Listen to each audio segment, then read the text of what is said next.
She told herself she could buy anything: power, success, even silence, but she could never buy the way her assistant made her heart race.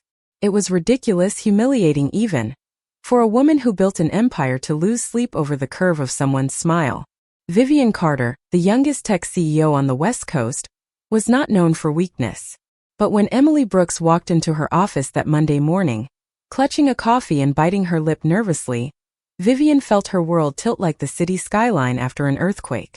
Emily was supposed to be invisibly a name on a resume, a helping hand in a schedule too chaotic to breathe. Yet she carried a quiet warmth, a natural grace that made the cold glass walls of Vivian's corner office feel less like a cage.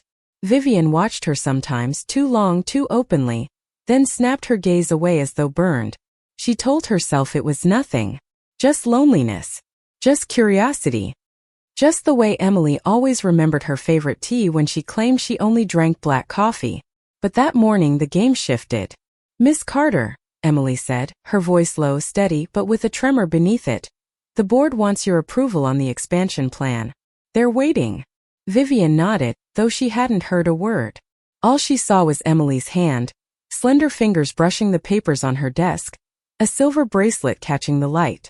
All she felt was the suffocating truth: her empire was steady, but her heart was slipping. By noon, the rumors had already begun. 2 women leaving the same car after a late dinner. The assistant who lingered too long at the office. The CEO whose icy reputation had started to crack. The company thrived on whispers as much as quarterly reports, and in boardrooms where men wore tailored suits and ambition like armor, Vivian's personal life became an unspoken weapon. "Be careful," her friend and CFO Daniel warned her.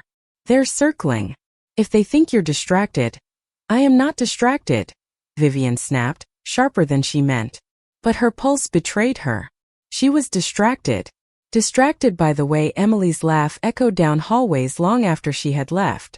Distracted by how every crisis felt easier with Emily standing quietly by her side, not asking for recognition, just offering presence. Vivian had climbed to the top alone, believing love was a weakness, a liability. But now weakness had a name, a face, a gentle hand brushing her shoulder when the weight of her world grew too heavy. That night the storm broke. Vivian's penthouse was a glass fortress above Los Angeles, a place meant for solitude. Emily arrived only because Vivian had barked into the phone. "Come over, I need those reports tonight." It was an excuse so thin it nearly tore in the air. Emily stepped inside, her eyes wide at the view, her coat damp with rain. She set the files on the marble counter, hesitating. "Vivian, are you okay?" Vivian hated the way her name sounded on Emily's lips, like a secret, like something forbidden. "No," Vivian admitted, her voice breaking the silence. "I'm not." Emily froze, caught between professionalism and something else. Something dangerous. She reached out, brushing a strand of wet hair from Vivian's face.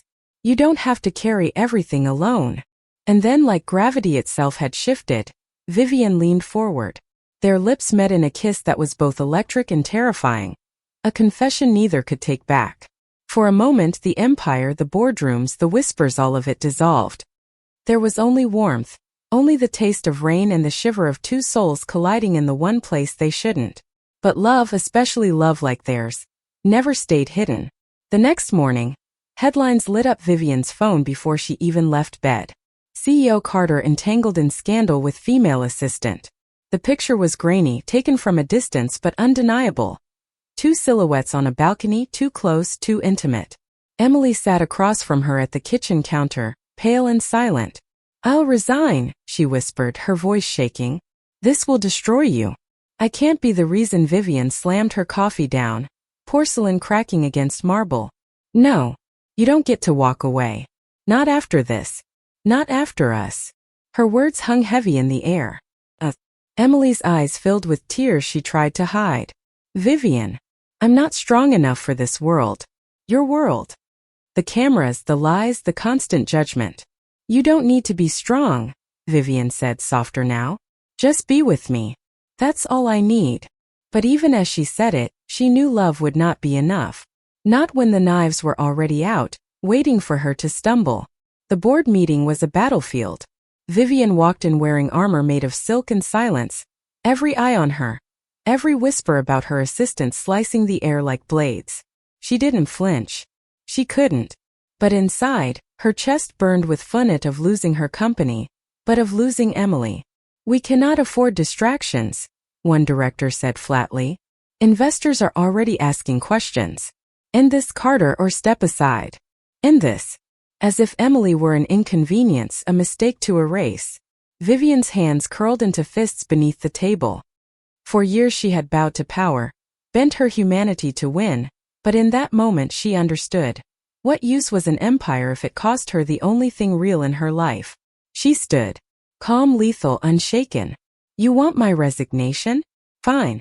But if you think love disqualifies me from leading, then you've forgotten what this company stands for. Innovation, courage, integrity. I will not apologize for my heart." Gasps rippled across the room. Daniel's eyes widened in disbelief, but there was pride there too. Vivian walked out before anyone could answer, her heels striking the marble floor like war drums. Emily was packing when Vivian returned home. A single suitcase lay open, her hands trembling as she folded clothes. "I can't be your weakness," Emily whispered, not looking up. "I saw their faces. They'll destroy you." Vivian crossed the room in 3 long strides, gripping Emily's wrist.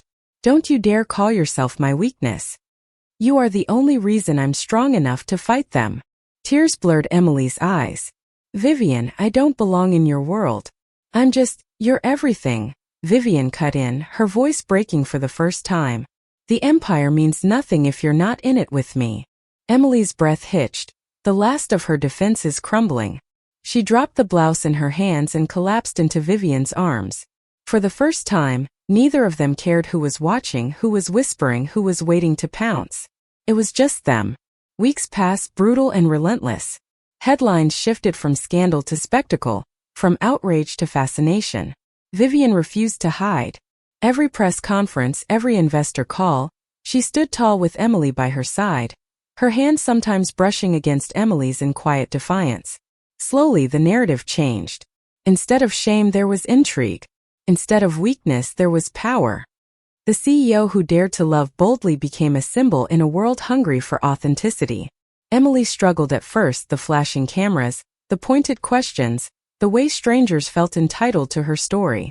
But every night, when the doors closed and the city lights blinked below, Vivian held her close and whispered, "It's us against the noise.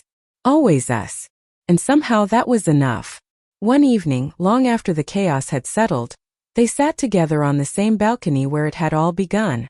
The city stretched endlessly before them, alive with neon and possibility. Emily leaned her head on Vivian's shoulder, sighing. "Do you ever regret it? Choosing me? Choosing this mess?" Vivian turned, pressing a soft kiss against her hair. "The only regret I ever had was waiting this long to find you." Emily smiled, her eyes glistening. "You sound like you're still trying to convince me." "I don't need to convince you," Vivian murmured. She tilted Emily's chin, meeting her gaze with quiet certainty. "I just need to love you. Every day. In the open. Without fear." Emily kissed her then, slow and tender, a promise sealed against the chaos of the world. And for once Vivian felt free, no titles, no boardrooms, no empire.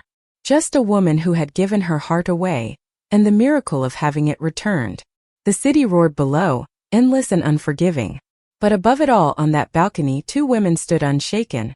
Their love no longer a secret, no longer a scandal, just a truth that refused to die. Vivian Carter, the unbreakable CEO, and Emily Brooks, the assistant who was supposed to be ordinary, had rewritten the story. Not of power, not of conquest, but of love that dared to exist where it wasn't meant to. And in the end, that love was enough. Thank you for listening. Like and subscribe to get notifications about next videos.